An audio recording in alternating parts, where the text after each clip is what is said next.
Beep, beep, beep, beep, beep, beep, beep. Live from Wellston, Georgia, it's the Wartown Times Sheriff Shootout Special 2024. Pew, pew.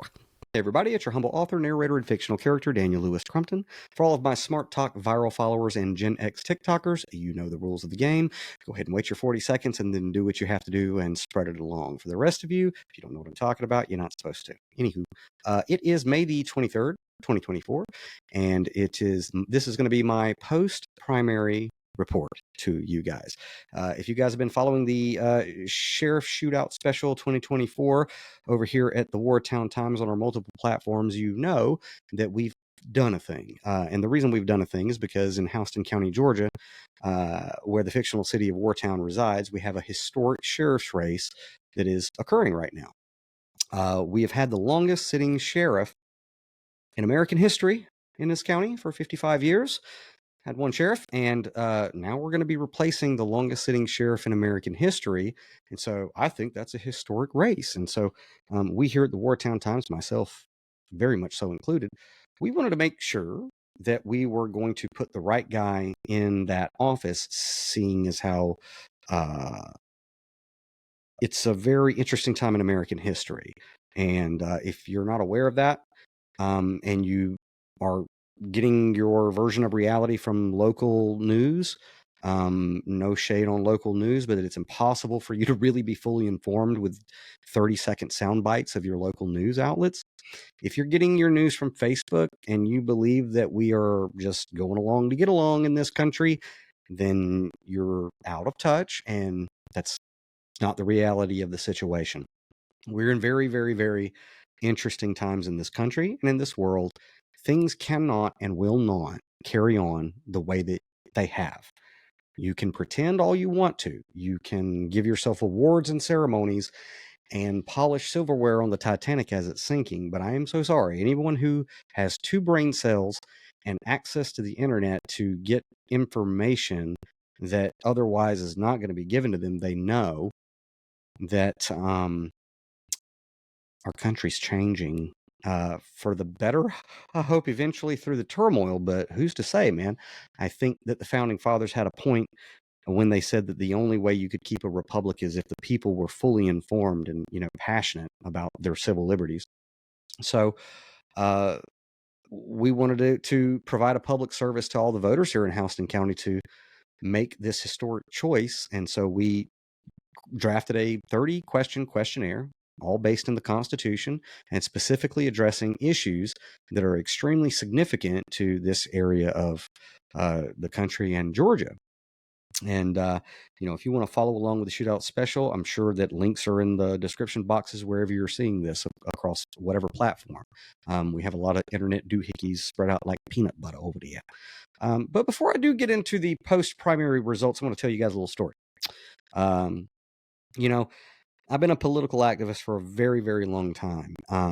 And about a decade and some change ago, myself and a bunch of other liberty activists who came out of the Ron Paul movement, we got together in our area and we formed zeninthecard.com, a website it's liberty-minded and spiritually minded. And kind of the concept which drew me in was, is it possible to take people from different spiritual proclivities, cultures, ethnicities, and all walks of life and get them to come together in unity under one common belief, which is, what's enshrined in this document, the Bill of Rights, individual liberty? Could you get a diverse group of people together to agree that we all have a right to be ourselves, to express ourselves however we see fit, so long as we're not hurting somebody else, and push the agenda of our founding fathers to maximum amount of freedom? And so that was kind of the brainchild of zeninthecard.com. And it's taken on many different forms over the years. However, a personal story is, in the early days here in Georgia, we had Governor Nathan Deal during a time, I think it was around circa 2012, 2013, when Georgia started to have the Real ID Act. And it was basically turning all of our driver's licenses into a national database, which is very concerning if you know anything about history. And so myself and the people at zeninthecard.com, or the crew at the time, because it's always had a rotating crew in and out, we were all very concerned about it, and we drafted an open letter to Governor Nathan Deal all those years ago, and we sent that to him in regard to the Real ID Act, and we also published it online for all of the people to see. It, for me, was a very surreal experience after we simply asked our government employees some question to find out that shortly thereafter we had been reported to the Department of Homeland Security for asking constitutional questions. It's a bit weird. It's a bit odd. And of course, for me, it was extremely surreal. It was like, let me get this straight. Is the idea that government works for us truly just an illusion? And are we truly moving towards a 1984 George Orwellian dystopian paranoid state where I can write my governor an email and the very first reaction is to report me to the Department of Homeland Security for potentially being a domestic terrorist, I suppose? Is that what this country has become? I say that to say, when that realization was right in front of my face, I understood that as a political activist, I was in for a penny, in for a pound. It was very real. And I had better really, truly believe in the fundamental principles of the Constitution that I say I do, because I'm in now, right? So I say that to say I'm no stranger to my spidey sense going off, that when you start asking questions, even politely, the gears of government start to move. And it's almost like Lord of the Rings when, one of the hobbits puts the ring on, the eye of Sauron looks dead at Frodo or Bilbo, whichever one.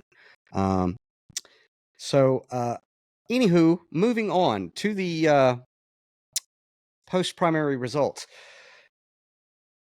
We, after not getting a response from any of the sheriff candidates on the questionnaire, decided to take it upon ourselves to send it to our local employees at City Hall. And we thought that it would be very important for them to also have this kind of a questionnaire in their mind and be able to disseminate it to their constituents, their family, and their friends, so that all of us as a family and all of us as a community can move beyond any kind of partisan politics or nepotism or any kind of good old boy network or anything like that, and get right to the point of what the job description is. And so we took it upon ourselves to email our local officials with those candidates once again. So as we read in the last episode of the Sheriff Shootout Special, the email that was sent to Madam Mayor, as well as Police Chief Wayne Fisher, and every city council member and any department head that we could possibly CC, we made sure they got the email with the press release attached, as well as the questionnaire. And it was kind of, we didn't ask for a response, and we didn't get a response from anybody, which is also strange. Like everyone who was CC'd, not one, I guess, was allowed by whatever to go, hey, good questions, Wartown. But anyway, so whatever, maybe they were all busy, or maybe there was some policy where it's like, hey, we all have to pretend that we all get along and this is Sesame Street. Who knows? I don't know. So, the day of the primary, I personally woke up, as I said I did, and I was eager to check my email to see which one of these sheriff's candidates answered these questions or said, hey, I didn't have time to answer your questions, but, I respect you for sending them to me and I'll get back to them. We didn't get that. And so, as I said also in the last, the Shootout Special, we were like, well, this is a little bit weird. I mean, we emailed it to them twice, CC'd City Hall. And then so we took it upon ourselves to go to their Facebook official campaign pages, the ones who did have official campaign pages, like Will Kendall for sheriff here. And we simply copied and pasted the questionnaire, right here. And as you can see, Will Kendall for sheriff saw the questionnaire at Monday there. No response there. And then, of course, we also emailed Slate Simmons there for sheriff, and Mr. Slate there, he saw it Monday at 3:40, and there's no reply there. And of course, we also sent it to Matt Moulton for sheriff's campaign page, and that was 3 days ago, and it hasn't been open or read or seen or anything like that. So, when I woke up to go cast my vote, I was very disheartened because, in our opinion, anybody applying for the job of a constitutional sheriff should have been able to answer these questions in about 30 minutes. So, that being the case, I was like, well, maybe whoever's running their campaign pages just didn't get it to them in time. Who knows? So I took it upon myself here to post it where I guess it would get somebody's attention, so I could get some kind of answer, so I could make a fully informed vote. And so I did right here post it on Will Kendall's page to see if I could get answers that way. And of course, the only response I got was a couple of, I guess, his campaign supporters replying. And Denise Gosser Cardwell says, "This is a good questionnaire. However, it should have been sent to all the candidates closer to the beginning of the campaign instead of so close to the end of it." And I have heard this from quite a few people who were like, well, Daniel, why didn't you guys send 3 questions, way back when? And I'm like, well, kind of the point of a pop quiz is that it's a pop quiz to see if you actually know the material. And, that was kind of inferred, right? So there's that. But anyway, my response to Denise Gosser Cardwell is, "Thank you for taking the time to consider the questionnaire. We encourage everyone to take the time to look it over in the community and ask the same questions moving forward. The Wartown Times team estimates it would take about 30 minutes to complete this questionnaire." Now, another supporter who we got a reply from, not from Kendall, but from Queenie Kennedy Giametti, and I apologize if I butchered your name. She says, "Daniel Louis Crumpton, you're a little late to ask a candidate to answer such questions in a short time frame. Will was the only candidate to be on Facebook Live every night answering questions for weeks prior to today, Election Day. Why didn't you take the time, or excuse me, why didn't you take the opportunity to ask your questions before the day of?" And of course, my response to Queenie Kennedy Giametti, I hope I got it right that time, Queenie. The Wartown Times team emailed and messaged this questionnaire to all candidates running for sheriff in advance. Thank you for taking the time to consider the questionnaire. We encourage everyone to take the time to look it over in the community and ask the same questions moving forward. The Wartown Times team estimates it would take about 30 minutes to complete this questionnaire. So we did send it in advance before the day of the primary, and we didn't get a response from Will Kendall on that. So there's that. We also took the time to go to the Slate for Sheriff campaign page, and as you can see, we posted the questionnaire also here. The only response that we got from this is Lisa Hudson gave us the laughy emoticon on the constitutional questionnaire being asked of this candidate. We got that from Lisa Hudson over there. Anywho, so that's kind of where that was. We didn't get any answers there. Certainly didn't get any from Moulton or Dunn. And so, wow. Yours truly, I took the time to go vote. And as I said in the previous Shootout special, I vote my conscience. And because me playing the role of you, the concerned, self-aware, informed voter, asking these candidates these questions, I could not in good conscience cast a vote for any of these gentlemen. I could not. And so I did go vote, and it was interesting to see my little Wartown Robins at the polls, keeping an eye out on things. You know who you are. So I, in good conscience, could not cast a vote for any of these guys, honestly, because I didn't know what their stance was on the Constitution, the Bill of Rights, or their position on defending it.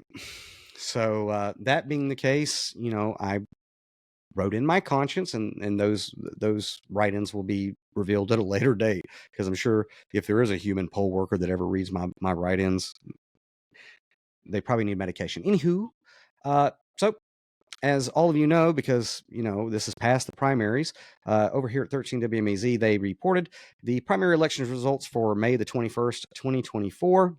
And of course, Bibb County is over there in Macon, and they had all this good going on here with 14,000 turnout. And for Houston County Sheriff, what we ended up with is Matt Moulton taking 57% of the vote. Of course, Will Kendall coming in at 25%, Slate Simmons at 16%, and Jimmy Dunn at 2%, with a grand total of 12,039 voters showing up passionately for the most historic sheriff's race in American history. 12,039 voters. Now, so 12,039 passionate voters came out for the most historic sheriff's race in American history, and I asked who won. Who won?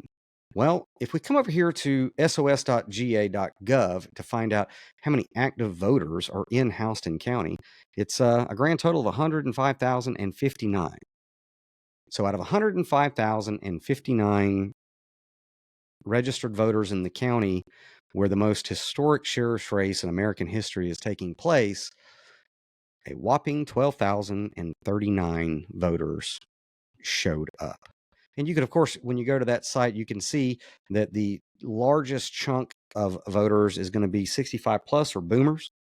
And if you look at the District of Columbia to see who's been sitting in seats until they're practically attached to them, they're in that age range or above.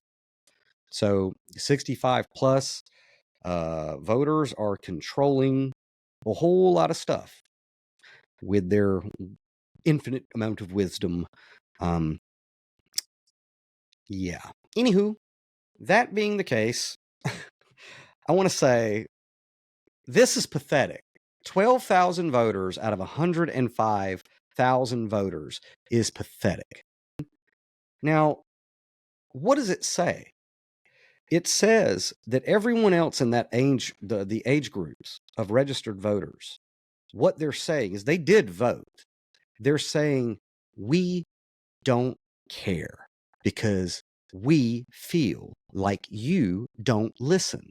We feel like unless you're a part of some group or inside club that none of us were invited to, you don't care what we have to say.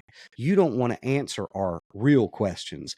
You just want us around whenever it's time to drum up a few votes with campaign promises. But other than that, we have learned by experience, as the good book says, that you don't listen to us. You don't care what we have to say, and you don't care to answer our questions when they're inconvenient for you. I don't have to argue that case. The numbers don't lie.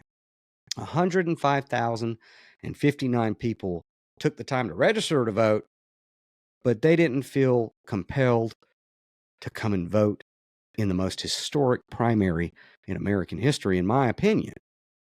What does that say moving forward for this historic sheriff's race? Now you only have two candidates, which will be Moulton, and on the other side of the aisle, if you're playing team sports, it's Arthur Lee Harris for sheriff.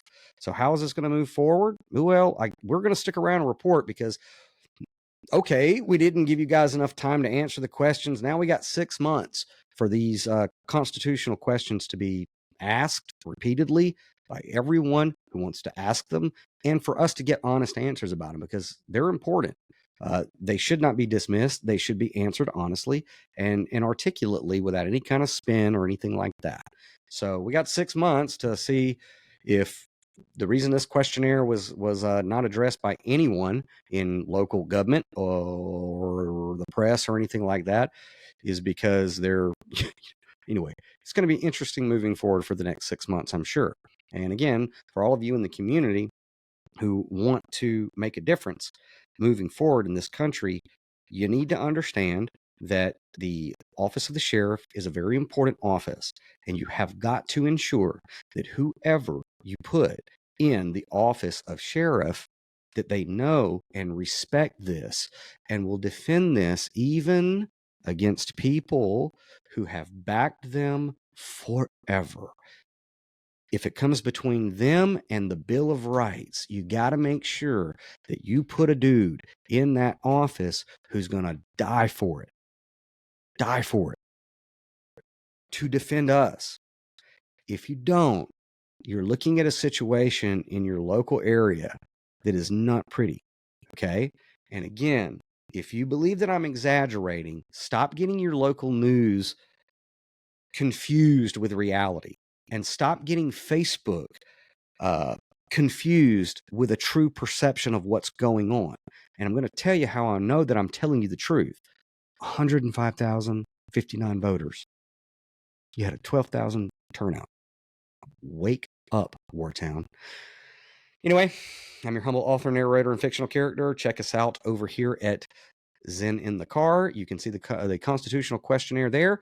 And you can also go to wartowntimes.com to get the questionnaire there. If you're on YouTube, go to Zen in the Car. You can subscribe to our channel, hit the bell button, especially everyone in local government who's not too happy with me at this moment. You can also get us on TikTok. And if there's an internet platform, we're there. So go ahead and like it, share it, subscribe it. Smart Talk Viral. Keep doing what you're doing. We are doing it. Believe it or not, it's crazy, but we are doing it. Gen X TikTokers, keep the lines of communication going. We can restore our republic. We can. I know that we can. It's just revolution, right? But we got to make it peaceful, got to make it quick, and we got to make it informed. Until next time, and I see you guys on the streets. Peace. Only a virtuous people are capable of freedom. As nations become corrupt and vicious, they have more need of masters. Benjamin Franklin. Resistance to tyranny becomes the Christian and social duty of each individual. Continue steadfast and, with a proper sense of your dependence on God, nobly defend those rights which heaven gave, and no man ought to take from us. John Hancock. I believe there are more instances of the abridgment of freedom of the people by gradual and silent encroachments by those in power than by violent and sudden usurpations. James Madison. Liberty must at all hazards be supported. We have a right to it, derived from our Maker. But if we had not, our fathers have earned and bought it for us, at the expense of their ease, their estates, their pleasure, and their blood. John Adams. We hold these truths to be self-evident, that all men are created equal, that they are endowed by their Creator with certain unalienable rights, that among these are life, liberty, and the pursuit of happiness. Thomas Jefferson.